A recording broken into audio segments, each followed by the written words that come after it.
This is the Sunday stream opening song because the other song is copyrighted. La la la la la la la la la la la. Oh, look, here comes Dog Cat Fox. Hi, Sky. Good morning, everyone, and welcome to the Sunday stream. The stream I do on Sundays because Sunday is the day to stream on Sundays. Hope you're all doing well this morning. Oh, I woke up early this morning. Oh, stretchy. Oh, early to do almost nothing except have some breakfast prior to this. And what is this? Well, this is the fourth and final part of our training to learn how to become a JEDI. Justice, equity, diversity, and inclusion. This one being inclusion, the I of JEDI. There's no I in team, but there is an I in JEDI. I hope you're all doing well. Who is joining me for our final instruction in how to unlock the powers of the Jedi? Bilbo Baggins, all the way from the Shire. Good morning.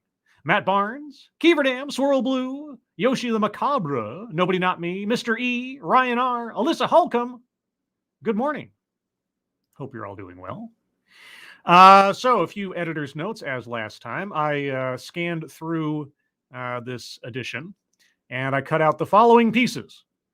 First, a recitation of the same cards we've seen in the first two episodes, where they go over ostensibly what each of the terms mean, and then also show us the three-part cartoon of the people standing in front of the fence at the baseball game. And I also cut out the Q&A portion at the very end, which went on for a long time and didn't seem to have much of anything. I haven't actually watched the video. I just, like I said, just sort of spot checked. As a result of these edits, the whole video comes down to about 26 minutes. So we'll probably get through this relatively quickly, as long as there's nothing that causes my pause game to take a step up.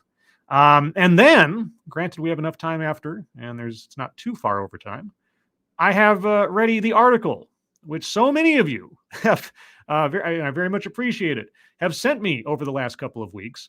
An article that appeared, or at least was started to be distributed on Twitter around the middle of this series from the Scientific American, which is there to tell us that JEDI is actually not a good way of branding justice work. So after 4 issues, or I should say 4 episodes of learning how to be a Jedi, I will read the counterpoint on the subject, if you can believe it. A counterpoint on the whole Jedi theory? Yeah, we'll see. Let's see. Aside from that, I think that's all the notes I have to give. Birgid, good morning. Hell Triangle, good morning. All right, so with all that being said, let's begin. Also, I have to note something that I guess I should have wondered about earlier, is that in that 3-panel cartoon they kept showing us, where they showed us justice, where there was no fence, and equity, where everybody got the same boxes to stand up above the fence, and then diversity, where I forget exactly what diversity was, but there's an inclusion cartoon now. For the first time, we get to see an inclusion cartoon at the very beginning of this. I couldn't avoid seeing it as I was checking the video, but it's coming up. It's a new thing. Thank you. This is Kyle. Hello, chat people and scribbles. Hello, Kyle. Good morning to you. Good morning, Mr. Tickle Trunk. Good morning, Scanner Daphne. Good morning to you. Good morning to you. Good morning, Lurking Gopher. All right. Before I get too lost in my good mornings, I'll start off with a couple of seconds for sound test. You guys tell me if you can hear this, and then we will proceed. I've queued up the sound a bit.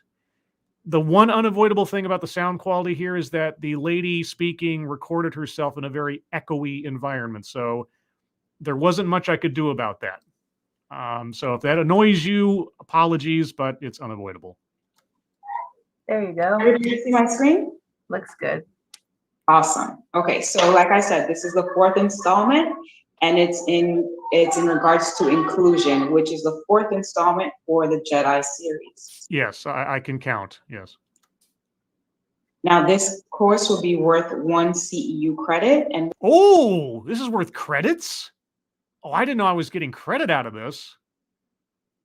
I didn't know that anybody could get credit out of this. 1 CEU. I don't know what that means, but hey, I guess watching this means we've got some credit, guys. what we're going to do today is we're going to identify inclusive deficiencies within the architectural profession as well as the architectural workplace. Aha. We're going to learn how to discuss and explain positive and negative inclusive behaviors. Oh, We're going to promote inclusivity within the architectural workspace, and then I'm going to show you how you can do that. oh, And finally, we're going to learn how to assess growth within the architectural workspace environment. oh my gosh, we're going to learn methods and outcomes and metrics, and I can't wait. I think the edit comes up fairly briefly here. So our focus is Yep. just that. How do we become part of? Okay, so that was the jump over the introductory stuff from the previous episodes. And here's the new cartoon. I'd never seen this before. So now, instead of being part of the crowd watching the baseball game or trying to see over the fence to see the baseball game, now we are all in the same uniform playing on the baseball team, except that the shortest person doesn't have a glove, which makes absolutely no sense that you'd group three people as outfielders like that in the first place. But anyway, so in addition to doing away with individual merit in the equity piece, now we're helping to do away with individuality itself, with everybody wearing the same thing and somehow being still in different sizes. I don't know. Maybe she'll explain. And how do we learn to enforce and encourage that inclusion? Enforce inclusion. I am dying to know, how do you enforce inclusion? Now, it's very important for everybody to understand diversity and inclusion are not the same thing. Oh my gosh, you don't say. Is that because they're two different words with completely different concepts? No. Thank you, Mr. Tickle Trunk. How can they justify a credit for an activism course? I don't know much about U.S. accreditation, but it's not a skill to help you get a job. I don't know what a CEU credit means. I don't know if that's some kind of special architectural thing or I don't know. But apparently watching this YouTube video gets you credit in something. I'm hoping it's not an actual college somewhere, but I don't know. So yeah, I found that surprising. But I guess at least by osmosis, all of us will have credit in some institution somewhere after this. People tend to use these terms interchangeably, You don't but say. they're not the same thing. Wow, okay. Diversity refers to a culture. No. Inclusion refers to your environment and workplace. No, that's not what either of those terms actually mean. Diversity does not equal culture. It means difference. You know, maybe a range of differences, but it doesn't mean culture. I mean, unless you're redefining these words, which I assume you're doing. Okay, so diversity means culture. Sorry, what was inclusion again? Just so I make sure I get this new vocabulary correct. Culture. Yeah. Inclusion refers to your environment and workplace. Okay, diversity is culture. Inclusion is environment and workplace. Okay. And for those of you listening to this as a podcast, to clarify, she has a card up. If she does not read it herself, I will go over it momentarily. So what that means to say is you can have a diverse environment. In other words, you can have an environment full of many different cultures, yet that environment still might not be inclusive if the cultures don't work together. Do they have to work together? Does my culture have to be a factor in the workplace?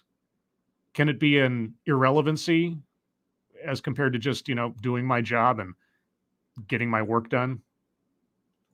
The idea is diversity needs to lead into inclusion. Diversity needs to lead into inclusion. Why? Why does my culture have to be a part of my workplace? And B, why does anyone else have to share my culture? Or why do I have to share someone else's culture or be included in their culture? What if I don't care to? What if they don't care to? That's why I'm waiting for this whole enforcement part. What is the enforcement of inclusion? I'm curious to know how that works. Thank you, Hell Triangle. Remember when the ADL changed the definition of racism of something only white people can do? I do. Pepperidge Farm remembers. Yeah. Redefining terms and words and everything to fit your personal narrative of reality is always fun, isn't it? Yeah. You never know exactly what you're saying or what someone else is saying. You always have to ask for clarification. So that when you have these diverse cultures, they come together and they learn to work together. Okay. Sorry, I know my pause game here. People are not cultures. Okay. They may be a part of a culture. They may practice certain things from particular cultures. People are individuals.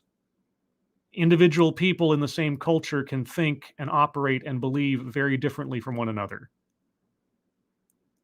Monolithing people is not healthy. It's not a healthy way to look at people, in my opinion.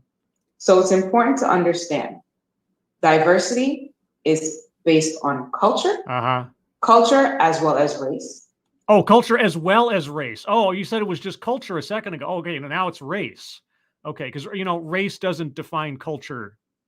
You know that, don't you? Right? I mean, a white guy from Texas and a white guy from Belarus, probably a bit different in mindsets, perspectives, and cultures. Probably. Different cultures, different races, that equals diversity. Different cultures, different. How about just difference? Difference in general. Go to a workplace and find a diversity of opinions on Star Trek. That's diversity. Doesn't have anything to do with culture. Doesn't have anything to do with race. Those things that are not determinative of someone's character or thought processes. Oh, what am I thinking? But when you take that a step further, then you go into inclusion. And that means those different genders, those different cultures now come to work together. Okay. So keeping all of that in mind, we need to understand the stacks of architecture as it is today.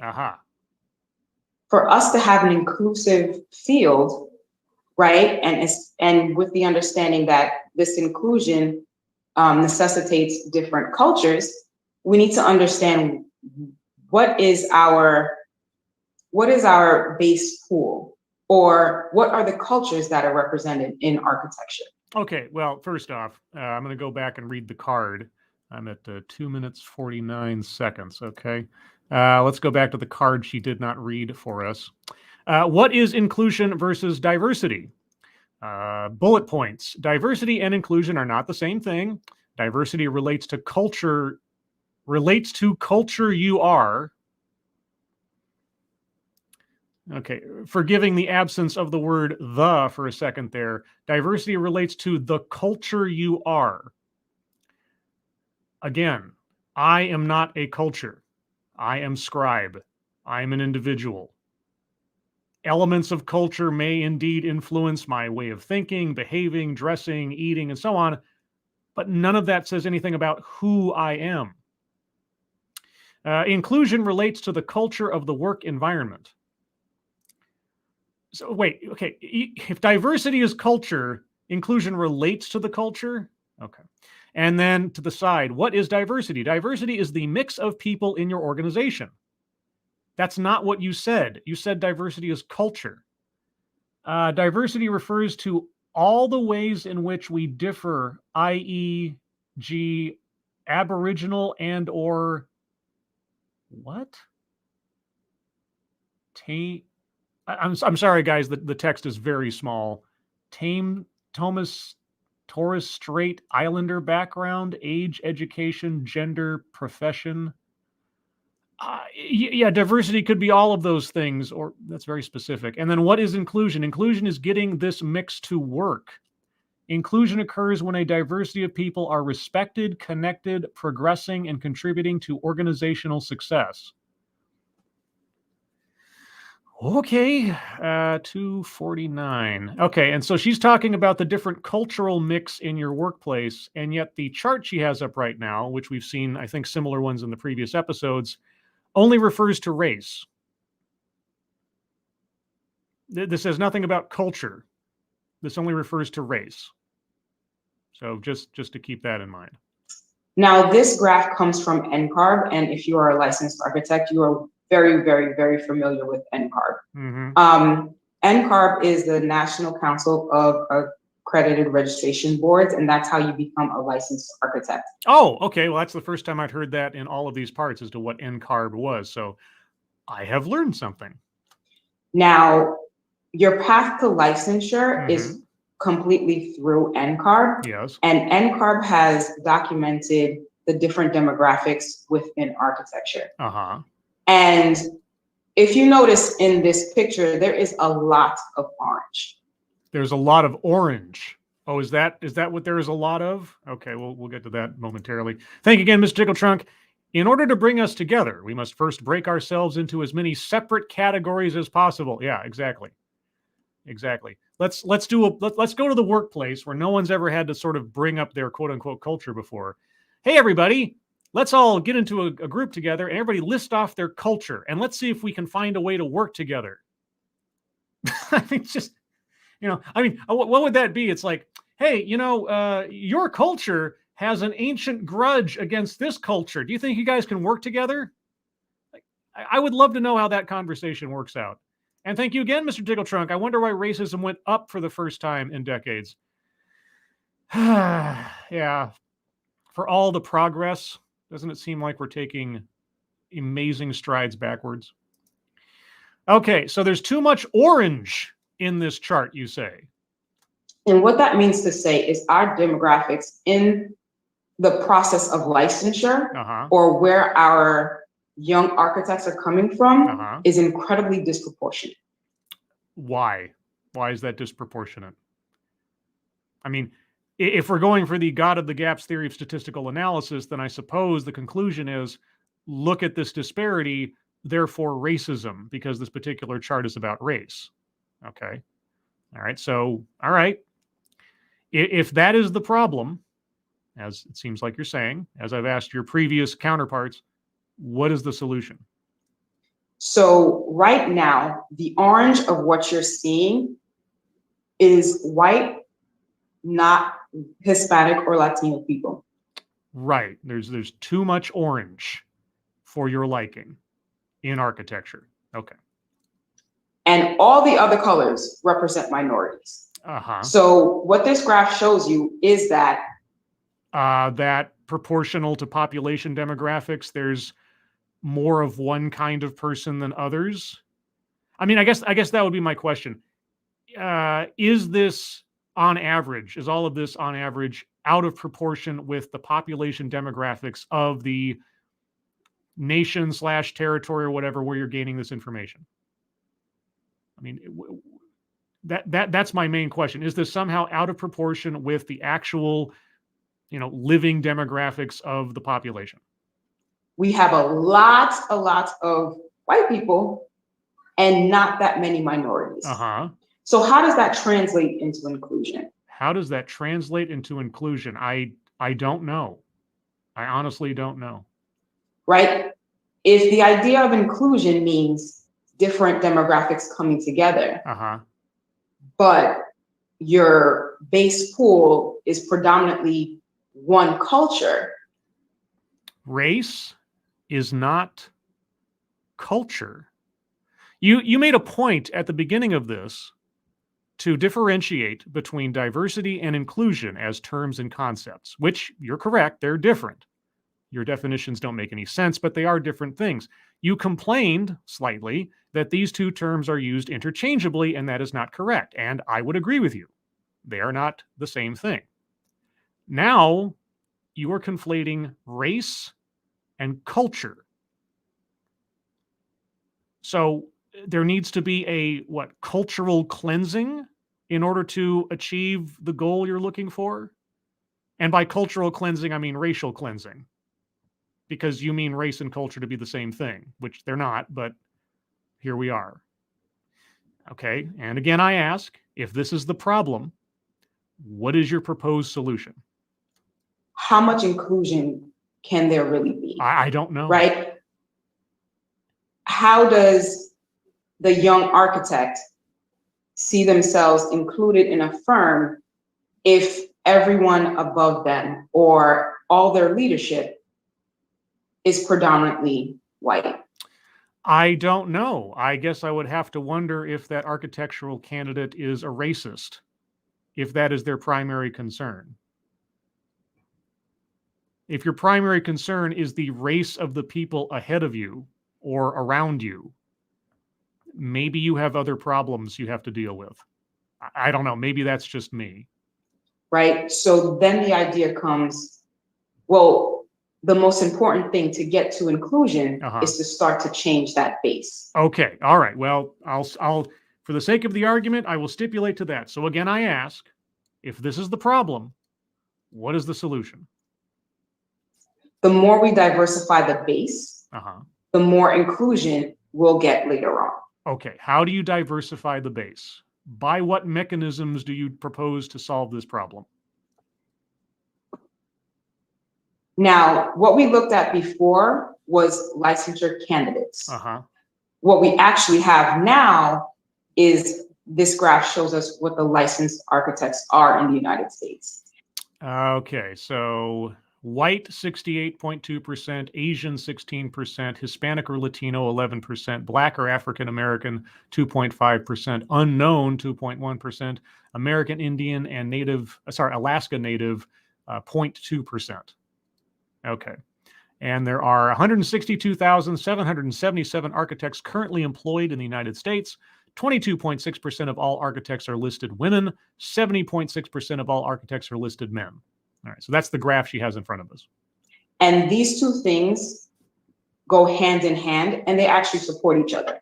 So in the candidacy for licensure, you'll see the amount of white candidates is incredibly high. Is that out of proportion with population and demographics? Okay, because either it's racism fueling this by this theory, or it's just the number of people that will end up applying are a reflection of the population demographics of the place in which it's taking place. Now, I'm assuming she's leaning towards the former. Why isn't she at least addressing the possibility of the latter? Therefore, the amount of white licensed architects is as well incredibly high. We have 68.2%. Yeah. And the rest of that pie is minorities. Right. Next coming in at Asian, and after that, Latin or Hispanic. In Miami, we'll have more Latino or Hispanic here just because of the demographics that we have here in the state. So the demographics of Florida will throw off, as an individual, territory, will throw off these same statistics on a national basis because of the population demographics in Florida. Oh, okay. Okay. So that Hispanic or Latino number would be higher in Florida alone than nationwide because there are more Hispanic and Latino people per capita, let's say, in Florida than in other places in the country. Okay. Okay. So that would offset the numbers here. Does that same consideration extend to the other demographics on a national basis by any chance? Now, of that number, 70.6% of them are men. Now, I haven't spoken about the disproportionate nature of men to women in architecture. Why is it a disproportionate? I mean, just on the basis that one number is smaller than the other? Okay. But that seems to imply that it's somehow either unfair or somehow rigged or somehow, I don't know. But you haven't addressed that yet, so. So now, because it's very important to understand that we do have to have different demographics or different culture, but within that culture, it's also skewed more towards men than there is women. Okay. Why is that? Right. So there's different levels of inclusion. Uh-huh. There's inclusion based on culture, Uh-huh. these cultures coming together. Or races, because cultures and races are the same thing. And there's inclusion based on gender. Oh, okay. Okay. So culture / race and gender. Okay. Genders coming together Yeah. and working together. So Yeah. men and women in office, Yeah. but the men and women must also be part of different gender, different. I know that was probably a slip up. I'm going to back up a little bit. Men and women have to be part of different genders. You don't say. Really? Is that how that works? Okay. Different gender, different cultures. No, hold on. Sorry, I didn't back up enough here. On genders coming together and working together. So men and women in office, but the men and women must also be part of different cultures, so that you have a well-rounded opinion and a well-rounded group of thoughts. Okay, well, now we're thinking about quality of thought. All right, so culture and gender equates to quality of thought. You must have a mix of cultures. Okay, so, and I know I might be jumping the gun here, but so far, if I understand the problem to be a disproportionate number of people of one race, or people of one culture, or people of one gender, that is, throwing everything off in the architectural field, then I suppose the only solution is to control for race, culture, and gender in who ends up being involved in the architectural industry. Now, if I'm wrong about that, I'll be happy to know it. But if I'm right about that, I would love to hear her ideas for how to implement such an initiative. And then how that doesn't run headlong into the concrete wall of civil rights laws. Oh, here's this again. Now, this graph is incredibly important because it outlines really the complete path of architecture and how it is framed out right now. Okay, for those of you listening as a podcast, it's a graph we've seen in the previous episode of a long and winding and spindly and interwoven bunch of lines all divvied up by race and gender and the different stages of, I guess, advancement in architecture. It all looks like a mess. The previous speaker didn't go into any detail as to how it related to anything or any explanation of how these things occurred. So I guess we'll find out if our current speaker does. So in the light blue, you'll notice that that is male, right? So the lighter blue is white male, and the darker blue goes to minority and multicultural males. Interesting color choice, given certain things I've been told in the past about the sexism of blue to men and so on. But anyway. In the same token, we have the orange color. The light orange is white females. And as the colors get darker, we have more minority females. How telling. Right? If you see on the left, you'll see a lot of blue and a lot of orange and a lot of light orange. That, let's just call that entry candidates for licensure. Okay. Right?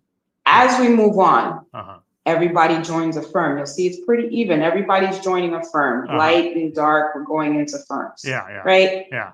The more you get promoted and licensed, we see a higher split.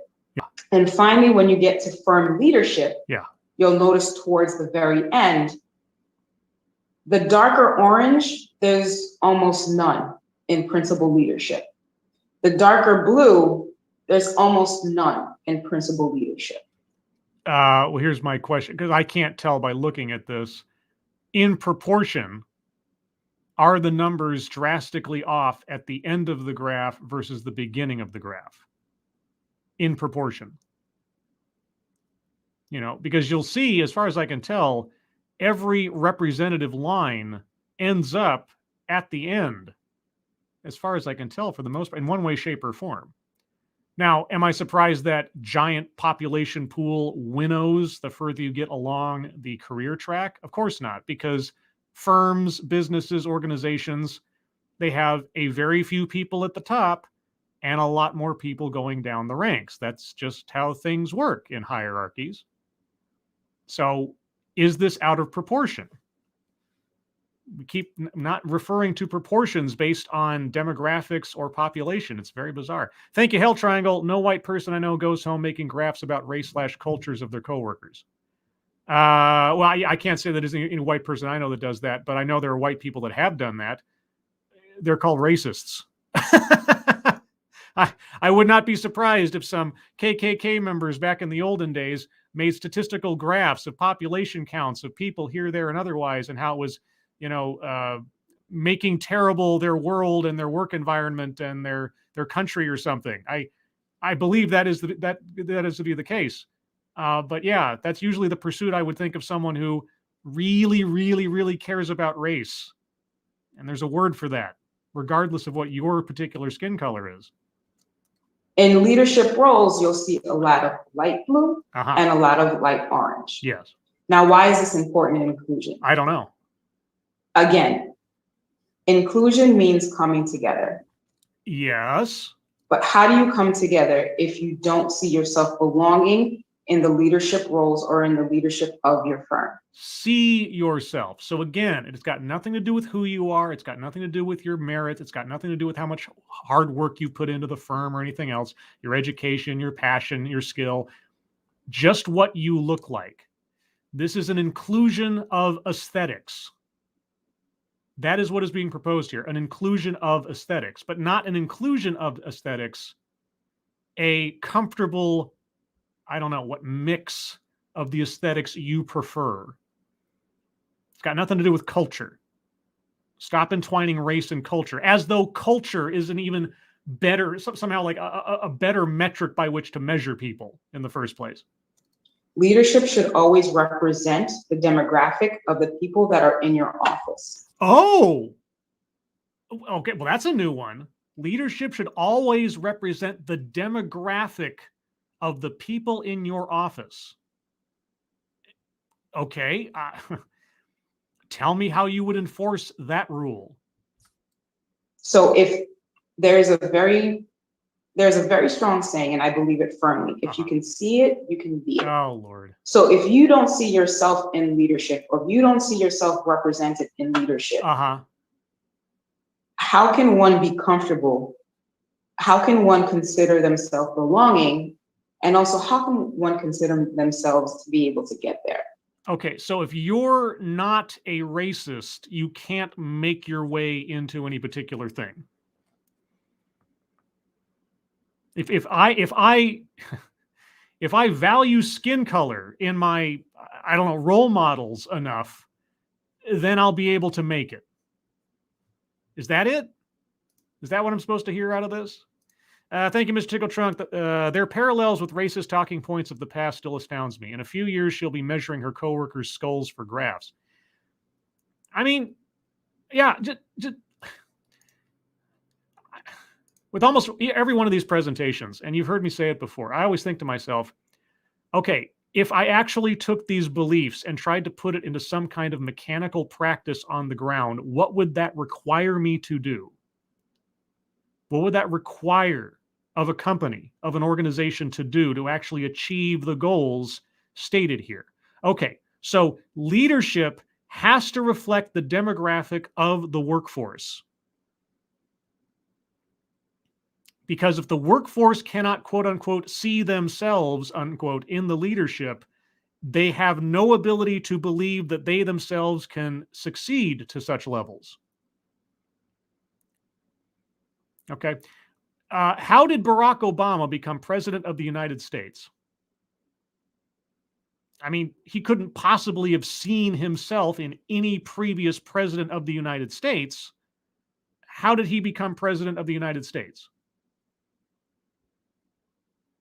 How is that possible? Right?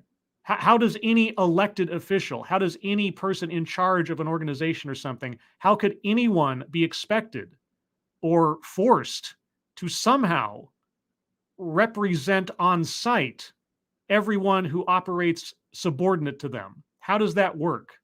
I would love to know the answer to this, because I'm absolutely in a mystery right now. The idea for inclusion is that you make everybody's voices heard. Unless they're not the right culture, unless they are part of demographically a larger number than someone else, unless they don't reflect the workforce. Their voice isn't as important then, right?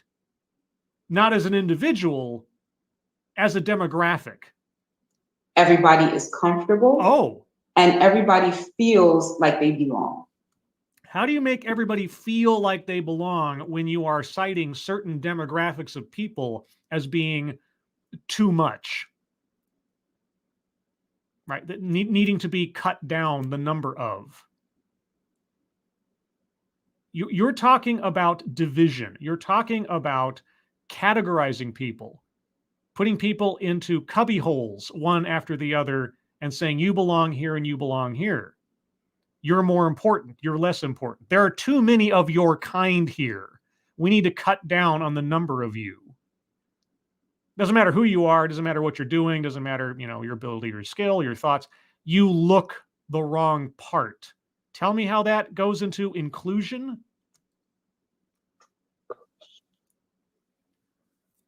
Now, why should you have inclusion in your architectural workplace? I don't know. Inclusion in the workplace is fundamental to creating successful ideas and diversity. Okay, so inclusion, i.e. assessing everyone on the basis of their quote unquote culture and or race and or gender, is how you get to better ideas. Okay. So offices that are inclusive are 6 times more likely to anticipate change and effectively respond to change. They're 8 times more likely to have overall better business outcomes. And they're 2.3 times likelier to have higher cash flow per employee over a 3-year period. Okay, so there's a profit motive to all this. Well, that makes perfect sense. All right, well, what is the perfect mix of cultures and genders to achieve these ends? I mean, if you have the information to tell us that inclusive workplaces are 6 times this, 8 times that, 2.3 times that, then there must be some sort of perfect mix of cultures and genders to achieve that. It's also interesting there's no citation for where this information comes from, but hey, who cares about details in architecture? Now, the reason for this is because when you feel included and when you feel valued, you want to go to work. Oh. You want to produce for your company. You want to be there. Yeah. So having that inclusion and having that sense of value. Yes, sense of value. Yes. Assessing everyone's value on the basis of what they look like. Right, yeah. Important aspect to an inclusive environment. Increases your productivity within the business. Okay. Now, to have inclusion in the workplace, yes, you have to understand the dynamics of your workplace. Oh, okay. Now, inclusion involves the day-to-day interactions between employees. What does that mean? I don't know. Does your firm hire from diverse backgrounds? Does my firm hire from diverse backgrounds? I don't know. Let's say they don't. How would you recommend they achieve this in their hiring practices? Are your employees diverse? By what metric are you talking? Diverse simply on surface level stuff? Oh, I don't know. That's what diversity means? I thought it was about culture. And you know that culture is something a little bit more, complicated than just a word.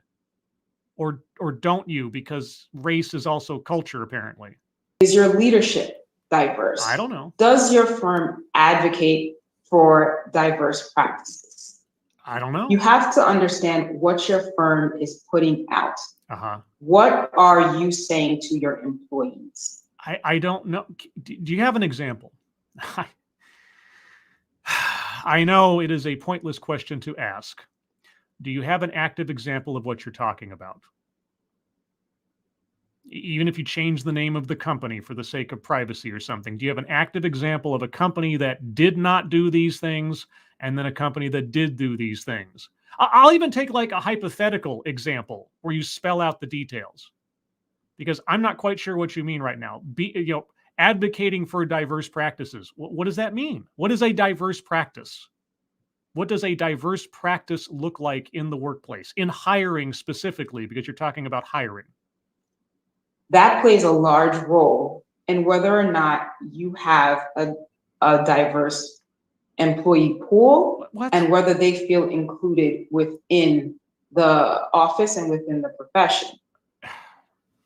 If you are telling your employees that you matter, every single one of you matter, every single one of your voices is important, you'll have more people wanting to come work for you.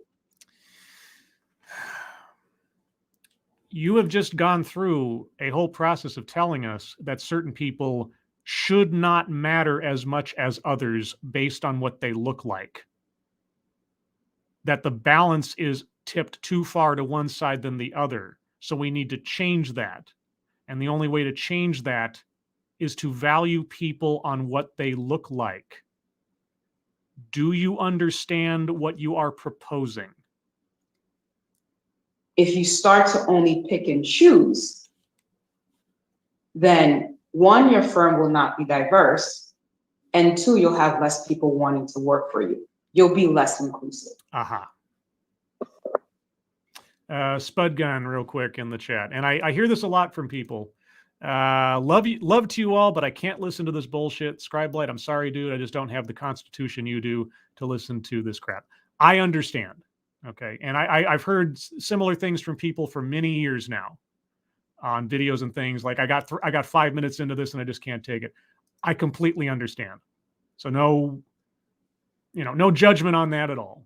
I don't know why I subject myself to this stuff as much as I do for informational purposes, but yeah. So yeah, no worries. If you can't take it, it's fine. It's not like an endurance test or something. So you got the gist, you got everything you needed out of this, perfectly fine. Enjoy the rest of your Sunday, seriously. Yeah, okay. Just want to make sure, because I've had several people over the years say similar things, and again, complete empathy here. I've built up a callus to this stuff, or a tolerance. I don't know, because I'm always curious. Now, a funny thing about this picture, I'm part of the social media. I'm part of the social media. Real quick, for those of you listening, the picture in front of us is on a card. It shows a kitty cat, a house cat, looking up at a portrait of a lion, like a lion's face, or maybe it's supposed to be a mirror. I'm not quite sure. So that's the image she's referencing here. Team, and you'll see this meme around everywhere on Instagram, everywhere on Facebook. I don't believe I've ever seen this picture before, but then I don't have an Instagram account and I haven't looked at Facebook in forever. And it's this little cat looking in a mirror, but what the reflection is a lion, yeah. Right? So the idea behind this is, if that intern comes in and can't see themselves reflected, and so the power reflected as part of the powerful leadership that they have to work for. What? How can you be inclusive? Okay, first off, that picture without any context could say a lot of things. It could say someone sees themselves as more powerful than they really are. They could be looking at the mirror and thinking of their potential in the future, sure. It could be a over-aggrandized sense of self. There's a lot of ways you can interpret that picture. But I guess you've told us the correct one. Okay. How do you want an intern, and how do you want someone to want to work for your firm, to want to be a part of your firm, to want to be a part of that firm life, if they don't feel that they are represented in the leadership? I don't know. I don't know how to solve for that. Will you tell us what the solution is? Will you tell us how you solve for that problem? If they don't feel that they are a part of the team if they can't see themselves as being part of that principal team. How do you solve for that? So that these young interns need to view the leadership, the strong leadership, as a potential of what they can be. Yes, you've said that several times now. How do we get there? That is inclusion. That is being part of the team. Okay. Well, for the sake of argument, fine. How do we get there? Now, there are 8 components to an inclusive workplace. Oh, okay. These are just 8, but there can be more. These are just 8, but there could be more. So there are more than 8 components to an inclusive workplace. Okay. Number 1, having a voice. Number 2, the sense of belonging. Number 3, the sense of uniqueness. The sense of uniqueness? You've broken everybody down into racial or gender demographics and said these are the most important attributes to determining diversity and or inclusion in the workplace. And you want to promote a sense of uniqueness? You've done away with anything that makes someone unique. Really? Wow. Number 4, the feeling of being valued. Valued on what? Number 5, learning and development. Uh-huh. Number 6, collaborative environment. Uh-huh. Number 7, access to resources. Uh-huh. And number 8, strategic environment. No, strategic alignment. Now, having a voice means that you are comfortable in your office. You feel important enough in your office to be able to talk about what's going on in the project. Uh-huh. Are you included in what's going on? Are you included in the crits? Are you included in the decisions that go on in your office? Or maybe in the design projects that go on? Is it my job to have a voice in those things? Is my position one where I matter in that? Am I part of the project? Am I in management? Or am I working in the mail room? I mean,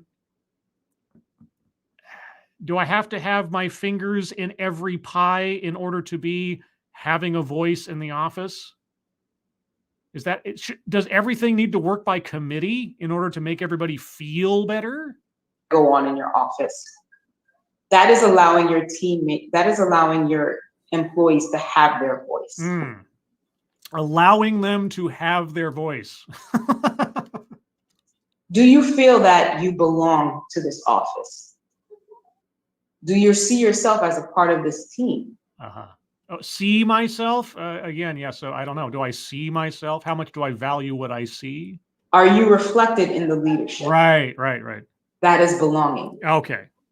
Sense of uniqueness. Uh-huh. Are your unique cultures valued in the office? My unique cultures? What did you equate culture with again? If I celebrate Christmas and you celebrate Hanukkah, is that difference valued in the office? Hopefully not, in the sense that we shouldn't have valuing people's religion, one or the other, higher or lower than one another in the office. That's why most people go for the sort of generic holiday theme and not try to make it specific to any particular denomination, because that can, I don't know, edge towards problems with the law. Feeling valued. Is your work valued? Am I getting a paycheck? What do my performance reviews look like? Does your work mean something? Do they care that you are part of the team? Do I draw a paycheck? Are they still issuing me pay for my work? I mean, there are some things that kind of give you a sign. Learning and development. Uh-huh. Can you grow in this office? I don't know. Is there an opportunity to do more? I don't know. Collaborative environment. Okay. Is your voice heard on the team? I thought that was point number 1. Can we all work together? Or are you just told what to do and put in the corner?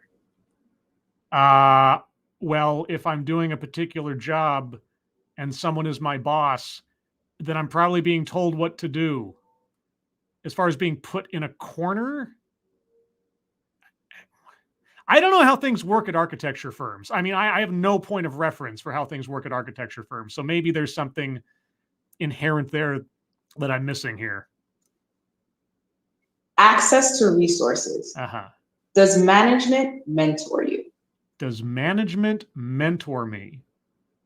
Is that their job? Can you go to upper management and ask the question? I don't know. Then strategic alignment. Does your company values match the values that you have in yourself? Do my company's values match the values I have in myself? What if they don't? I think I'm out of luck. I don't think the company ends up changing to accommodate me. Or is there something else I should be thinking here? These are all things that are part of an inclusive workplace. Uh-huh. Because a firm that includes these 8 components values the team that they have. I think it invites chaos of committee think, but what do I know?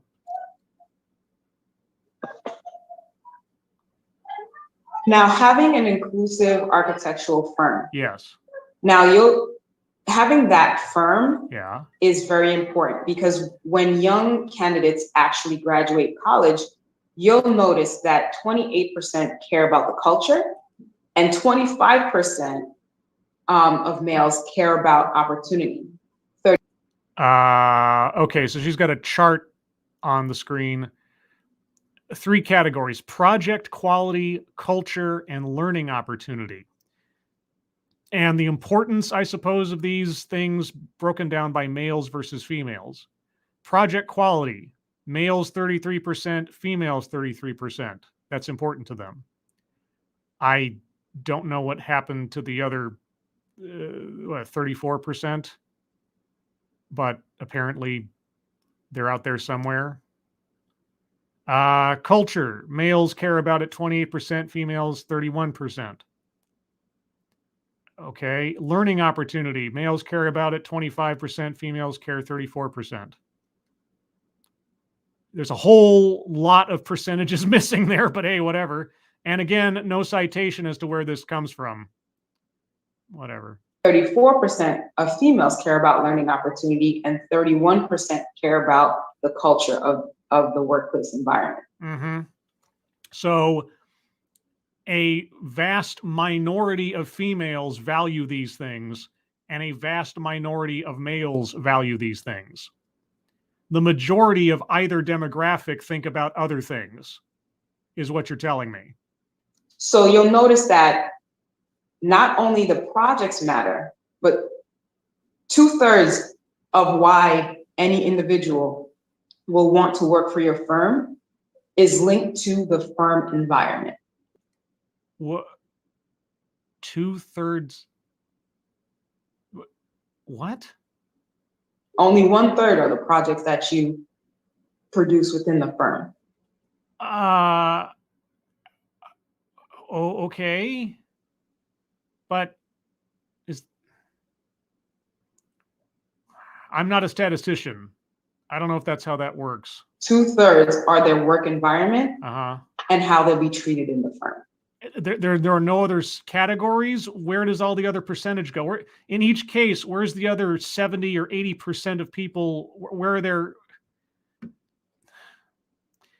If you told me that these are 3 of the things people consider when it comes to the architecture firm, and you say only 33% of the population of any particular demographic care about it, I'd say it's not much of a priority. And the truth is, when you think of architecture and when you think of work life in general, most of your time is spent at work. So you want to be valued, and you want to be taken care of, and you want to feel included where you work. Do I draw a paycheck? Do the paychecks come on time? Do I get performance reviews? What is the... Am I valued? On the basis of what? What are you valuing people on the basis of in this talk? Have you talked about skill? Have you talked about experience? Right? Have you talked about passion? No. No, nothing internal, nothing intrinsic to an individual's thoughts or mind or perspective, just the look. Having an inclusive workplace yields 28% more engagement. 43% more employees are committed to their company. 51% are likely to recommend their company as a great place to work. Now, 51% is half. No, it's not. It is, in fact, not half, by 1%. But I know I'm just nitpicking here because who cares about details in architecture? That means half your staff is likely to tell their friends that this is the place to work. Oh, okay. That means you possibly get more staff. Oh. You'll get more work. Oh, so I increase my labor costs because people like where they work? What? You'll be more productive. Oh, really? And this all comes from where? Oh yeah, you don't say. This is a certainty. Okay, so if you're talking about percentages, again, what is the perfect demographical mix to achieve these amazing outcomes? You must know the answer to this. You must have the information in order to say this and declare this to be true. Since you've only talked about the demographical split in your workplace by race and gender, there must be a perfect balance to achieve that end. And if there is, by all means tell me, how does an architecture firm get to those numbers? And another important value to being inclusive is people stay longer. It's expensive to constantly train and retrain someone over and over again over the same things. But I mean, if they're the wrong color, can you really afford to keep them if they offset your demographical balance? I mean, it kind of looks bad. Employee retention saves a company money. Now, what happens if your employees don't feel that they are inclusive? I don't know. Mass hysteria, dogs and cats living together. That they don't feel like they're important. You'll see from this diagram that a little bit less than 40% are likely to leave if there's no training. Yeah, if you can believe it. If your workplace sucks, you're more likely to leave it. Wow. If they don't feel like they have friends at work or their environment at work isn't comfortable, they're likely to leave. Okay, how do you enforce friends at work? Please tell. I'm still waiting for the enforcement aspect of this. Now, if they feel that the work impacts the community, they're able to build relationships within their firm. They have the one-on-one coaching. They have a better experience at work. They're gonna stay. So it benefits your office to be completely inclusive. That one does not follow from the other. It just doesn't. Or you have done a very poor job of drawing a line between those two ideas. You want your employees to stay. Yes. You don't want to have to train and retrain and retrain. Now, what can firms do to have an inclusive workplace? Okay, this is what I've been waiting for. Tell me true. What steps in the real world do I take to create an inclusive workplace based on the metrics that you have discussed? Now, understanding what we went through in COVID, the first one seems a little bit touch base, right? Introductions. What? Now, it seems very basic, but introduce yourself. Speak to each other. No. Why would you want to work in a vacuum? No, that has nothing to do with what you've been talking about. No, that is way after the steps you've been mentioning. Okay. curating the perfect work environment, leadership, etc., is what I'm waiting to hear about. You talked about hiring, you talked about workplace populations and so on. Introductions are after we've gotten past that part, the only part you've been discussing. Working in a vacuum is, you're by yourself. There's no inclusion in that. Educate your leaders. Go up and speak to them. Speak about your concerns. Like what? Feel comfortable in the ability to voice what matters to you. About what? You can also form an inclusion council. Form an inclusion council. Okay, so we're going to take a certain number of people out of the workplace and put them in their own special group to work on inclusion. Okay. Now, an inclusion council, similar to the diversity and inclusion committee that we have here at AIM Miami, will help you to form ideas, will help to form maybe different agendas, different things to make sure that your firm remains inclusive. We can also wait. How do you select the members of the inclusion council? Like, what elements, what attributes must someone possess to be on the inclusion council? I wonder. Thank you again, Ms. Tickletrunk. We must separate to include. She just keeps saying inclusion, inclusion, inclusion, and specificity. What are you talking about? How does this relate one to the other? I guess it doesn't matter. It just keeps saying we need to form an inclusive environment. By forming an inclusive environment, celebrate employee differences. Different ideas, different opinions, and different values. No. You haven't talked about opinions or ideas. That hasn't been anything of what you've been talking about. That has not been part at all of the complaint in regards to the architecture firms and their makeup. You haven't talked about that at all. Unless you are tying quality of thought to race and or gender. So, which is it? Matter to a firm. The reason that that's important is because having the same idea pool will always give you the same result. Right. And you have the same idea pool because based on... But if your idea pool is vast, you'll have different results, you'll have different ways of thinking, and you'll have possibly better ways of thinking. Possibly? I thought it was guaranteed. You just told us 3 or 4 slides back that you would have these outcomes if you practice this way of being. So now it's a maybe? Leadership should always listen to their employees. What if their employees say things that are dumb? I mean, I guess you can still listen, just not act on it. Sure. Okay, I'll give you that. All right. Listen to the employees. Don't necessarily have to follow through. That's reasonable. And what I mean by that is listen to your employees' concerns.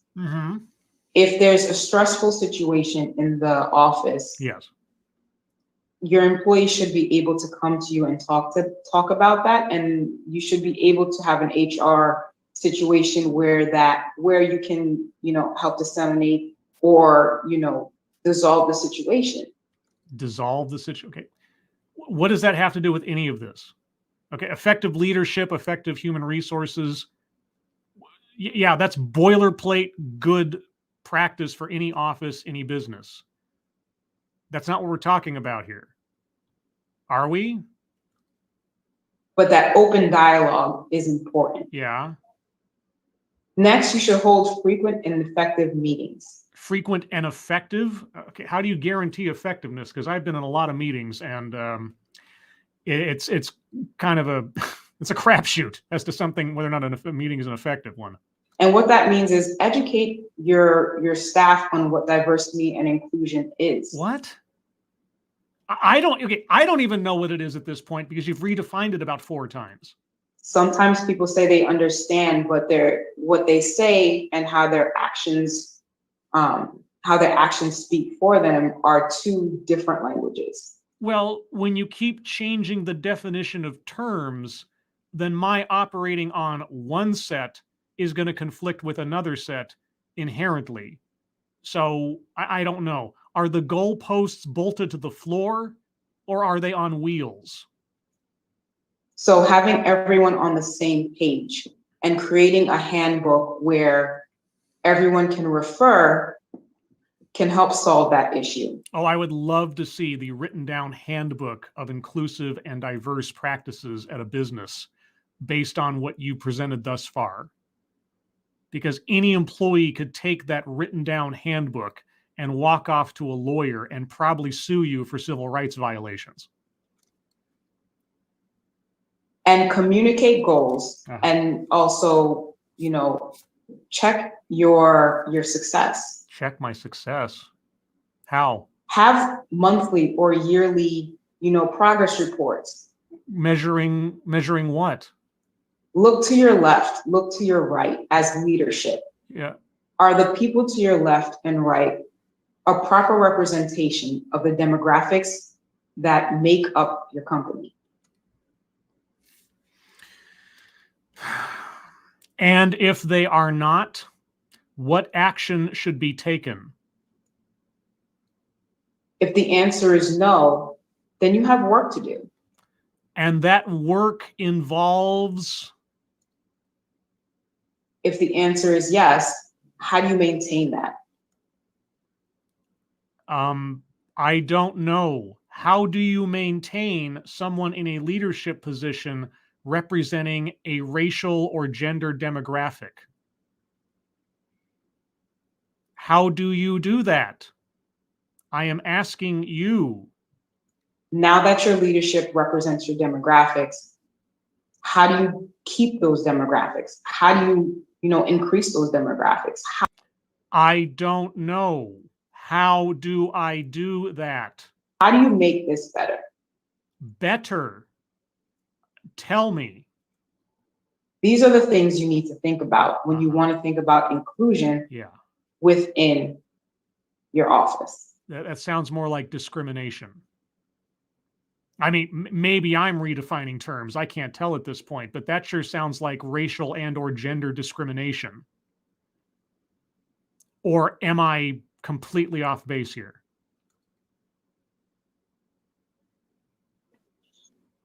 Lastly, it's incredibly important for you to find your voice as a young architect. Okay. And for you to find your seat at the table, right? Yeah. There's a lot of conversation about get your seat at the table.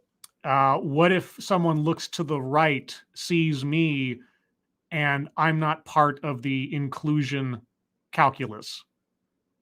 Do I still get my seat? Do I still deserve my seat? Does my voice matter? But what does that actually mean? I don't know. That means being fully included in what is going on. And sometimes that means including yourself. And so I have to take proactive action? What? I thought the company had to cater to my every need and whim in order to make me feel comfortable. Oh, I actually have to take the initiative? Responsibility for my own outcomes? What? And not waiting for someone to ask you to join a committee. Well, what if I can't see myself on that committee? How could I possibly think that I could ever be on that committee? I mean, if I can't see it, I can't be it. So, taking personal initiative to achieve a goal I want, regardless of whatever barriers might be in front of me, how does that work? Or ask you to join, leadership roles. As much as the firm needs to be inclusive, employees themselves also need to make the effort to include themselves. Oh. Well, what if the company knows that I don't fit the inclusion model that you've laid out? Should I even bother? if they're practicing the inclusion model that you've laid out, and I happen to be the wrong skin color or wrong gender compared to their agenda, should I even try? So I leave you with this today. Uh-huh. Find your voice Yes. and find your seat at the table. Okay. Inclusion works both ways. Oh. Employees have the responsibility to include the employees in what goes on in the office. Uh-huh. But employees have the responsibility themselves to make sure that their voices are heard. Oh. And to speak up when necessary. And that's effectively it. There's like another minute on this thing, but I think we've heard everything. Okay, so mixed messages, let's say. Oh, I guess a diversity of messages over the course of this presentation. What should be valued? What shouldn't be valued? How do we achieve these things? I don't know. I'll leave it up in the air. What do you actually do? Here's the problem. What's the solution? What should I do as a company in order to achieve these things? You can figure it out for yourself. I wouldn't want to say it out loud because it might sound kind of bad. You know, if you look to your left and you look to your right, and you don't see people that have the right skin color or genitals, you got some work to do. I'm not going to explain what that work is. I'm not going to detail what steps you should take to achieve that. No. That might sound bad. So I'll just let it float there in the ether. Okay, well, everyone, that effectively concludes our journey through the Jedi Temple, Justice, Equity, Diversity, and Inclusion. However, now comes the counter argument. And I'm going to have to change my overlays here in a moment. But here comes the counter argument. Oh, I guess I don't need to. Okay, but for the sake of clarity, I will do it like this. 1 second here. And how about, boo, there we go. That's much better. This comes from the Scientific American. So we are off to the world of science under the heading inequality/opinion. Why the term JEDI is problematic for describing programs that promote justice, equity, diversity, and inclusion. Okay, and we're not just talking about the acronym now, because that would be the acronym if you're going to use those words together, but the concept of JEDI, the reference of JEDI is problematic. Well, I don't disagree fundamentally, but I'm curious to see what their argument is. They're meant to be heroes within the Star Wars universe, but the Jedi are inappropriate symbols for justice work. This comes to us on September 23rd, 2021 by J.W. Hammond, Sarah E. Brownell, Nita A. Kedar, I apologize, Kaharnath, Susan J. Chang, and W. Carson Bird. Wow, it took all those people to write this article. Okay. And there's a nice little picture of a Darth Vader and a Obi-Wan on a beach.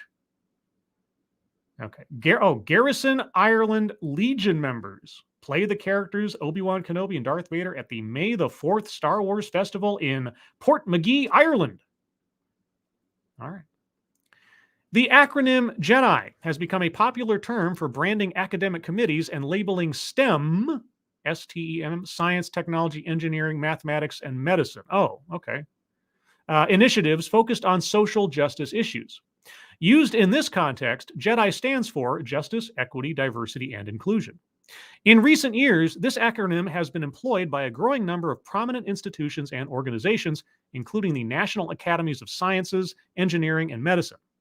At first glance, JEDI may simply appear to be an elegant way to explicitly build justice into the more common formula of DEI, an abbreviation for diversity, equity, and inclusion, productively shifting our ethical focus in the process. JEDI has these important affordances, but also inherits another notable set of meanings. It shares a name with the superheroic protagonists of the science fiction Star Wars universe, the Jedi. You don't say. Within the narrative world of Star Wars, to be a member of the Jedi is seemingly to be a paragon of goodness, a principled guardian of order and protector of the innocent. This set of pop cultural associations is one that some Jedi initiatives and advocates explicitly allude to. You don't say. Is that why they started including J in the whole thing? Justice? Some initiatives allude to it. Really? Oh, boy. Thank you, Mr. Tickletrunk. Please scroll so we can follow. Oh, I apologize. Wait. I'm in the wrong window doing it. Sorry, I had the preview window open. I'll get to that in a second. Keeverdam, thank you again. We can't see. Scroll down. Sorry, I was looking at the wrong... Here, I will close the window I was looking at. There we go. Okay. I had two different tabs open. I was scrolling through the one that wasn't being broadcast. My bad. Okay, so Jedi initiatives and advocates explicitly allude to.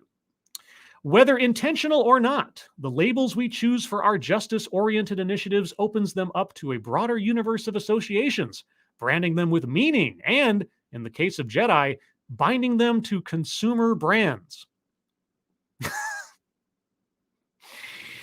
Through its connections to Star Wars, the name Jedi can inadvertently associate our justice work with stories and stereotypes that are a galaxy far, far away from the values of justice, equity, diversity, and inclusion. The question we must ask is whether the conversations started by these connections are the ones that we want to have. As we will argue, our justice-oriented project should approach connections to the Jedi and Star Wars with great caution, and perhaps even avoid the acronym JEDI entirely. Below, we outline 5 reasons why. I cannot wait.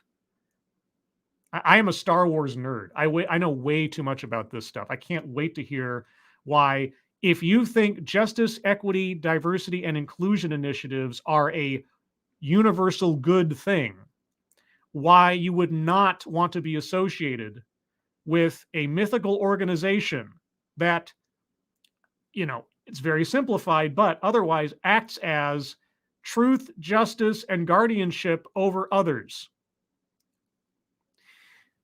All right. The Jedi are inappropriate mascots for social justice. Although they're ostensibly heroes within the Star Wars universe, ostensibly, the Jedi are inappropriate symbols for justice work. Yeah, you said that. They are a religious order of intergalactic police monks prone to white saviorism and toxically masculine approaches to conflict resolution, violent duels with phallic lightsabers, gaslighting by means of Jedi mind tricks.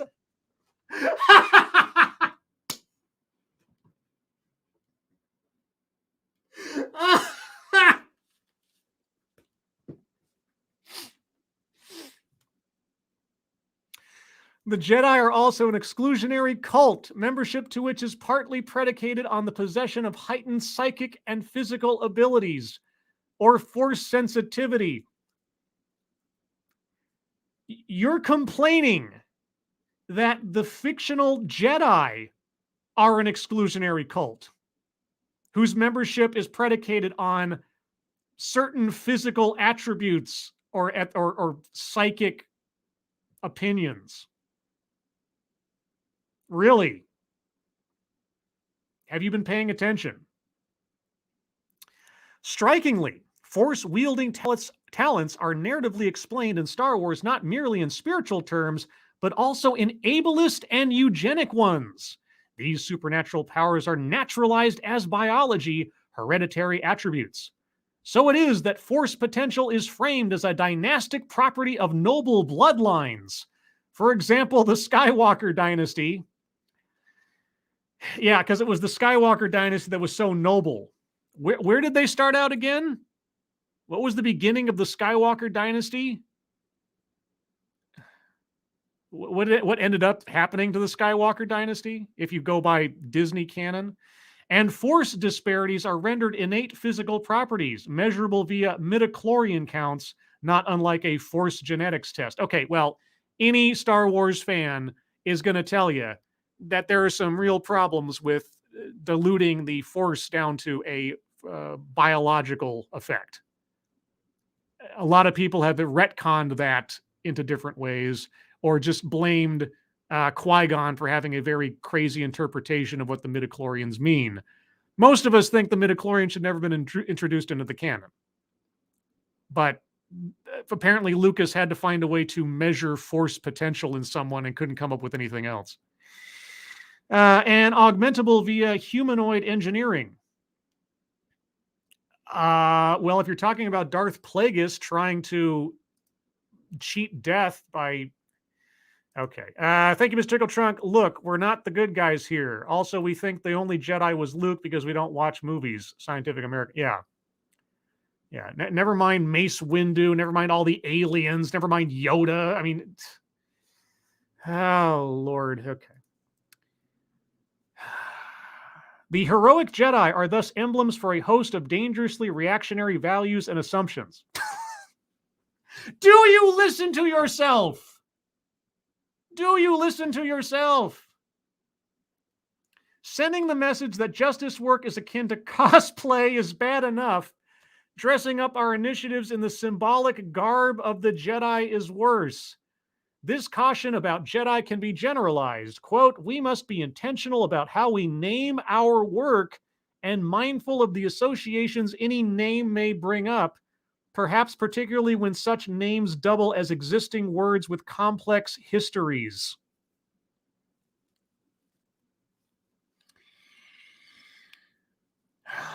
The complexities and problems with the Jedi sort of come out in the expanded universe stuff. You know, when people started like nitpicking through how this would actually operate in the real world and so on. You know, that's usually how people approach this stuff. And yeah, the Jedi are not a perfect organization when you think about it in real terms. What was I doing over this entire series trying to equate what they were saying with reality? I don't know. Thank you, Johnny Hellcat. The Force went from everyone can do this to genetic disorder. It ruined the movies for me. Like I say, I actively ignore that bit, and I've headcanoned it into the midichlorians can indicate force sensitivity. They don't create force sensitivity. You know, like moths to a flame is the best analogy I ever heard to try to square that and get past the ridiculousness of the force is genetic. But next, Star Wars has a problematic cultural legacy. Before I read this, let me guess. Luke was white and Leia was in a slave outfit. Is that it? The space opera franchise has been critiqued for trafficking in injustices such as sexism, racism, and ableism. Think, for example, of the so-called slave Leia costume, infamous for stripping down and chaining up the movie series' first leading woman as part of an Orientalist subplot. The bad guy did that to her. The villain did that to her. Can you believe the villain did something villainous? Setting aside everything else? Anyway, Star Wars arguably conflates alienness with non-whiteness, often seeming to rely on racist stereotypes when depicting non-human species. What's the racist stereotype of Yoda? Right? What? Because Jabba the Hutt had, what, a water pipe kind of thing? That makes him Orientalist? Who's doing the stereotyping now? The series regularly defaults into ableist tropes, memorably in its portrayal of Darth Vader, which links the villain's physical disability with machinic inhumanity and moral deviance. He's more machine now than man. That would... Symbolism. You talk about symbolism, but then you're taking it into the real world and saying they're both wrong. Presenting his technology-assisted breathing as a sinister auditory marker of danger and doom. Yeah. Yeah, it does do that. What's more, the bodies and voices centered in Star Wars have, with few exceptions, historically been those of white men. Few exceptions. Exceptions we won't talk about, apparently, or highlight, or look at any of the other expanded universe stuff that's happened over the last 30, 40 years. No, never mind all that. And while recent films have increased gender and racial diversity, important questions remain regarding how meaningfully such changes represent a departure from the series' problematic past. You know, it's interesting that you're spending this much time in analyzing a fiction, you know, rather than actually doing some self-reflection on exactly what Jedi means in the justice sense of things. Because it has nothing to do with Star Wars. I'll give you that. It's a branding thing. You know, and I'm not particularly a fan of it because if you actually listen to the people promoting the thing, it doesn't sound very Jedi to me, ideally. But indeed, a notable segment of the Star Wars fandom has aggressively advocated the recentering of white men in the franchise. Oh, you mean when all the fans thought that Luke Skywalker got a bum rap in The Last Jedi and onward, that he got killed off for nothing, that his entire character got thrown out the window? Is that what you're talking about? Recentering of white men? Or are you talking about the recentering of Luke Skywalker? You know, an individual, not a demographic? Oh, but we can't think about that. With some equating recent casting decisions with white genocide. Ooh, how many is some? How many constitutes some? Additionally, the franchise's cultural footprint can be tracked in the saga of United States military-industrial investment and expansion, from debates around Reagan's Star Wars Strategic Defense Initiative to the planned Joint Enterprise Defense Infrastructure, another Jedi program, sometimes winkingly framed with Star Wars allusions. Winkingly? Would there be any other reason to name yourself Jedi unless you were winking at Star Wars? The military-industrial investment. Taken together, the controversy surrounding Star Wars make Jedi, at best, an inappropriate way to brand justice work, a kind of double-edged sword, or better yet, double-bladed lightsaber. Are you making light of the thing you just told us that is so problematic? Are you making inside jokes about the thing you say is so toxic? Nothing doubly phallic about that joke now? What? At worst, this way of branding our initiatives is freighted with the very violence that our justice work seeks to counter. When we consider the relationship of Jedi to Star Wars and its fraught cultural legacy, a more general caution comes into view. Quote, when we label our initiatives, we must be careful about the universe of narratives and symbols within which we situate our work and the cultural associations and meanings that our projects may take on as a result. Thank you, Hell Triangle. So will they gay/trans up Star Wars and destroy it the same way they did to The Walking Dead? I watched 2 episodes of The Walking Dead. I got through 2 episodes and I said to myself, every possible zombie movie trope has been played out in the course of 2 episodes. So all this can turn into now is a soap opera. And I kind of stopped watching. So I don't know. Yeah, I don't know. Focusing on themes and human history is something that Star Wars did very well in the original movies and things. You know, making social commentary on things, making very specific judgments on different things. People, it just doesn't work. It doesn't work. You know, the legends and the myths are supposed to speak to sort of larger aspects of human behavior and nature, right? I mean, there is symbolism in Star Wars, certainly. You know, Darth Vader's helmet is reminiscent of the German helmets of World War II, right? The Empire is populated almost entirely by guys with British accents. Yeah, so the British Empire, the idea of empire versus rebellion, the powerful versus the weak, the good guy versus the bad guy in the broadest strokes. Yeah, that's representative in Star Wars. Why do you need to get more down to the nitty-gritty than that? Themes. Anyway. Jedi connects justice initiatives to corporate capital.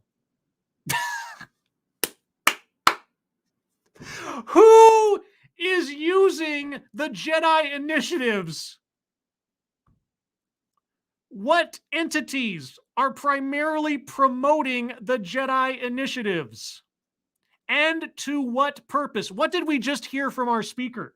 What advantages to an organization did she cite in practicing JEDI philosophy? Increased productivity, increased profitability. But connects JEDI to corporate capital. Are you listening to yourself? JEDI, capital letters, / JEDI regular case, is more than just a name. It's a product. Circulating the product. It's also a religion. You know, it's actually an official religion in the UK. Okay, you just want to discard that? What people actually believe in? Somebody else's culture? Okay. It's a product. Circulating that product's name can promote and benefit the corporation that owns it. You don't think promoting JEDI initiatives isn't meant to promote the corporation that employs it?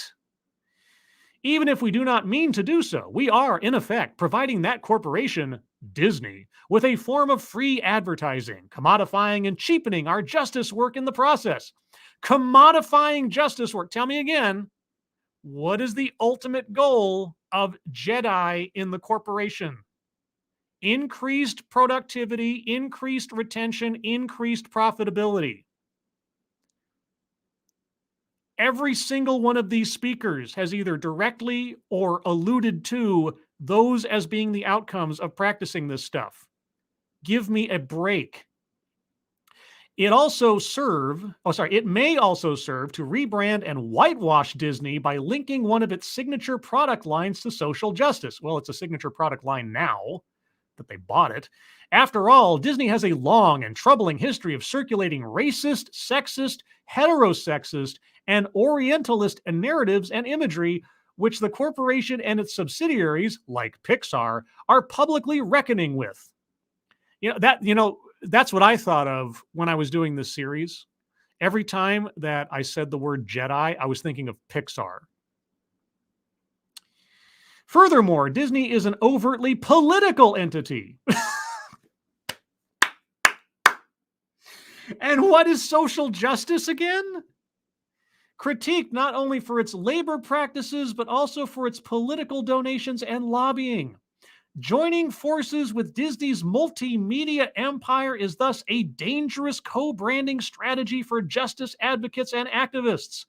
This form of inadvertent woke washing extracts ethical currency from the so-called JEDI work, robbing from its moral reserves to further enrich corporate capital. Do I need to say it again? Corporate capital? A broader lesson can be learned here. Broader? How sexist. Quote, when we brand our initiatives, it pays to be mindful about whether the names we endorse double as products in a culture industry. In a culture industry, we must be careful about the company we keep and the companies that our initiatives help to keep in business. Every one of your lessons here sounds exactly like the same lesson. You don't like the name because you've decided to read between the lines of a cookbook. But anyway, aligning justice work with Star Wars risks threatening inclusion and sense of belonging. Oh, okay. Well, this is right up our alley with this episode. While an overarching goal of JEDI initiatives is to promote inclusion, the term JEDI might make people feel excluded. Star Wars is popular, but divisive. Identifying our initiatives with it may nudge them closer to the realm of fandom, manufacturing in-groups and out-groups.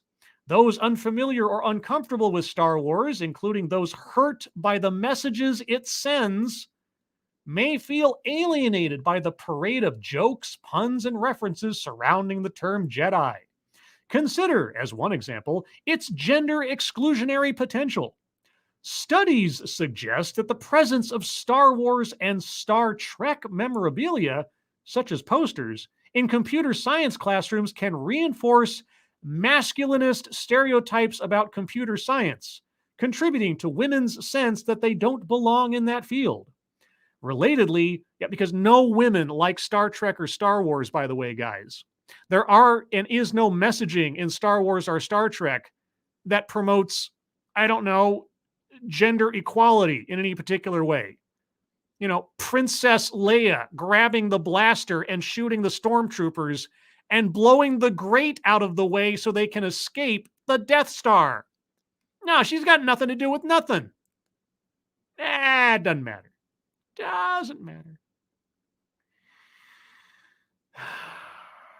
Relatedly, research indicates that even for self-identified female fans of Star Wars, a sense of belonging within that fandom can be experienced as highly conditional, contingent on performances, quote-unquote, proving their conformity to the pre-existing gendered norms of dominant fan culture. At a moment when many professional sectors, including higher education, are seeking to eliminate barriers to inclusion, and to change the narrative about who counts as a scientist, political scientist, STEM professional, or historian, adopting the term Jedi seems like an ironic move backward. It is an ironic move backward, the whole Jedi thing. I'm not talking about Star Wars, I'm talking about justice, equity, diversity, and inclusion, which in all four parts intimated, if not outright promoted, the idea of sexual and race discrimination in the workplace. You want to talk about regressive? You want to talk about steps backwards? Pay attention to what you're actually advocating for. However we feel about Jedi, a more general insight to apply to our work is this: how we brand an initiative can shape perceptions and feelings about that initiative and about who belongs in it. How long does this go on for? Dear God, okay, not too much longer. All right. Next, the abbreviation JEDI can distract from justice, equity, diversity, and inclusion. Didn't you just... How is this not the same paragraph repeated over and over again? When you think about the word JEDI, what comes to mind? Well, thankfully, not justice, equity, diversity, and inclusion. But that's just me. Chances are good that for many, the immediate answer isn't the concept justice or its comrades. Could you guys tell me that you're promoting communism without telling me that you're promoting communism? Or its comrades, equity, diversity, and inclusion. Instead, this acronym, it's not an acronym originally, it's a name, likely conjures a pageant of spaceships, lightsabers, and blaster-wielding stormtroopers. Sure, why not? Even if we set aside the four cautions above, the acronym JEDI, it's not an acronym, you guys made it into an acronym, still evokes imagery that diverts attention away from the meanings of justice, equity, diversity, and inclusion. Such distraction exacerbates existing problems and challenges endemic to institutional justice work. For instance, it is already the case that in institutional contexts, terms like justice, equity, diversity, and inclusion are routinely underdefined or conflated. I will agree with you there. They are decidedly underdefined and conflated. Or should I say they are incorrectly defined, as well as being underdefined, but robbed of their specificities and differences. I guess it depends on who's talking. These terms and related abbreviations like DEI can thus come to be treated as institutional buzzwords.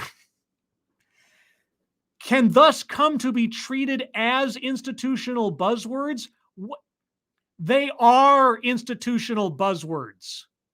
Because if you actually ask someone to break them down into their component parts and explain them, do you ever get the same answer? Have you listened to any of these guys over the last several years? I have. Thus come to be treated as, give me a break, that are more slogan than substance. Signaling commitments that institutions fail to meaningfully honor. I tell you what, if a lot of these institutions meaningfully honored what is advocated for in DEI practices, and there was a record of it, can you imagine? Can you imagine the lawsuits? I can. I'm surprised I haven't seen many. We must be more attentive to the meanings and particularities of our words, not less. Well, I'll give you that. JEDI does not help us with this. Now is not the time to confuse social justice with science fiction. Harrison Bergeron.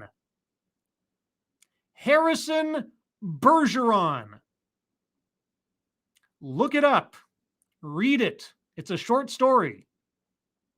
You want to talk about social justice meeting science fiction? There's your answer. Importantly, the acronym JEDI represents an extreme variant of a more general challenge associated with abbreviations. Okay? Acronyms are useful for quickly and concisely representing dense concepts, but there is a thin line between indexing ideas and rendering them invisible, and we must be careful not to lose sight of what our abbreviations stand for. Well, I agree, which is why I actually did this series, because I had heard this being used by certain organizations, but I had no idea what it meant in practice or in philosophy. That is why I'm here. That's why I did this. Because it's easy to say something. It's another thing to have to explain it. Put simply, after all these paragraphs, the baggage of Jedi and Star Wars is too heavy to burden our justice-oriented initiatives with and may actually undermine these efforts. If we feel that we need to have an abbreviation for labeling our commitments to diversity, D, equity, E, inclusion, I, and justice, J, several alternatives are already available to us, including the abbreviations Digi, Digi, Brigid, Birgid. What does that mean? DEIJ. What does that mean? I mean, what does that refer to? How do I brand that? Is that a word for something? Why aren't you telling me? The additional dangers and distractions imposed by the label Jedi are an unnecessary encumbrance that can strain and stain even our most well-intentioned initiatives. No. The Jedi as a fictional concept doesn't do that. The actual details and implied practices necessary to achieve the ends as dictated by Jedi do that. That strains and stains your initiatives. But I guess that would require you actually paying attention to or caring about the ultimate outcomes of what you're proposing. While we focused our critical attention on the term Jedi, the cautions above provide us with a list of questions to bring to any effort to label or brand our justice-oriented initiatives. Remember, this is coming from Scientific American. Really important stuff here. Point number 1, names. Are the names of our initiatives shared by other entities? If so, what messages do these connections send? Stories. What broader cultural narratives, storylines, and histories are we tapping into through the ways we label our initiatives? Are these the kinds of stories we want to be associated with our work? Capital. Do our labels for justice work relate to corporate brands and products? Yes, they all do. They all do. Who employs DEI practices more than any other entity on this planet? Corporations. There is nary a video in my diversity imperative playlist that is not a promotional element from some corporation or company or business consultant hoping to get a job with a company. It's all about capital. It's all about PR. It's all about profit. Stop talking about it like it's some high-minded spiritual endeavor. It's not. Not in this context at all. Relate to corporate brands and products? If so, do such investments in the culture industry come at the cost of our initiative's ethical values and moral meaning? What is the ethical value of Jedi, as has been promoted by the 4 speakers I've looked at in the last month? What is the morality behind what has been promoted here? You tell me. Belonging. What personal feelings and experiences do the names of our initiatives draw on or call up? What signals are we sending about who belongs or is centered in that work? Lastly, abbreviations. If we rely on abbreviations to brand our work, you already do. You just promoted DEIJ. And before the J was added, there was DEI. And before that, there was just D ampersand I for D and I. I've seen and watched the evolution of this whole thing for the last 5 years. Abbreviations are how you do it. ERGs. What are ERGs? I mean, abbreviations. Yeah. If we rely on abbreviations to brand our work, do they distract from the concepts they index by conjuring unrelated images and ideas? How can we avoid losing sight of what our abbreviations stand for? And in conclusion, if you are, like some of the authors of this piece, a longtime fan of Star Wars or Disney, I'm honestly surprised, and have found yourself defensively bristling while reading the paragraphs above, I'm not defensive over people's differing opinions of the Jedi, because it does make for an interesting moral argument when you start breaking down the elements of that fictional organization. And also then, yeah, how it relates to the real world, how it would actually function in the real world. And some of the expanded universe has actually based entire narratives on that point. But I'm losing myself in fantasy for a moment. Take a moment to consider that response. We suggest that such a reaction reveals how easily Star Wars and Jedi can introduce distractions and confuse conversations. How ready are we to prioritize the cultural dreamscape of the Jedi over the real-world project of social justice? I don't know. You tell me about the cultural dreamscape of an organization that elevates people on the basis of things that no one has any control over, marginalizes others for not having something that they don't have any control over, and also gets them while they're young. I don't know. You tell me about the differences between the Jedi and social justice. Tell me about the country miles apart that these two things can be from one another if you don't think about it too hard. Investing in the term Jedi positions us to apologize for or explain away the stereotypes and politics associated with Star Wars and Disney. How eager are we to fight Star Wars' battles when that time and energy could be better spent fighting for social justice? Better spent. It's worth remembering and reflecting on the fact that the first Star Wars film opens by telling viewers that its sci-fi storylines take place not in an alternative present or potential future, but during a period that's transpired, quote, a long time ago, unquote. And what's the next part? It should give us pause if we are anchoring our ambitions for a more socially just future in fantasies so dated that they were, at the time of their creation, already the distant past. Wow. That is fucking stupid. How can we possibly use fantasies about heroes and villains, honor and justice, friendship and love? God, those things are such yesteryear, yo. Such yesteryear. Yeah. Okay, well, there you go, guys. There you go. We have done the full gambit. We have done the JEDI process from stem to stern. And we have reviewed the counterpoint to the very use of the acronym.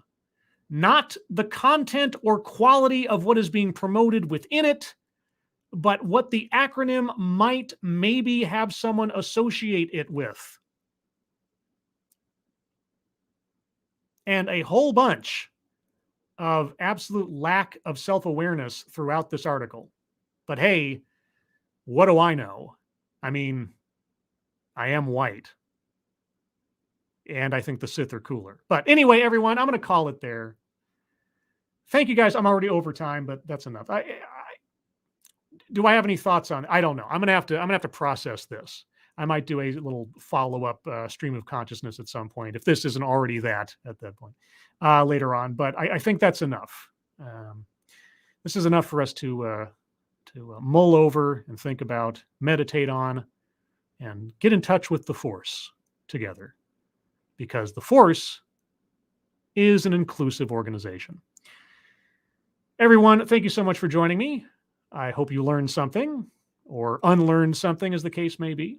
I hope you all have a good rest of your Sunday. If you'd like to hear from me again, well, you can find me next Thursday at 6 p.m. Pacific, 9 p.m. Eastern for another live broadcast of TED Excellence, where I will once again look at another off-brand TED Talk. And I may or may not be peer pressured into doing the one on Lizzo and twerking. Leaning towards the may not, but who knows, maybe I'll feel festive. Otherwise, you can find a whole bunch of interesting stuff on my channel from the past. And if you haven't already, because it is a hot property on my channel right now, check out my true crime video on former state senator, Ralph Shorty. I am actually honestly amazed at just how much that has blown up. I think I hit the JCS algorithm, and I'm riding that wave, baby, all the way to self-imposed pressure as to what I'll do next in that subject matter. But anyway, I'm babbling on. Not Babylon 5, that's a whole other thing. Everyone, have a good rest of your Sunday. Thank you for joining me. Moderators, thank you for keeping an eye on things. Even though everyone here is so well behaved, you have very little to do. Everyone who donated, thank you. Thank you so much for your generosity. I really do appreciate it. I hope you are all safe and well. If you are not well, please get well soon, and I'll see you on the next one. Take care.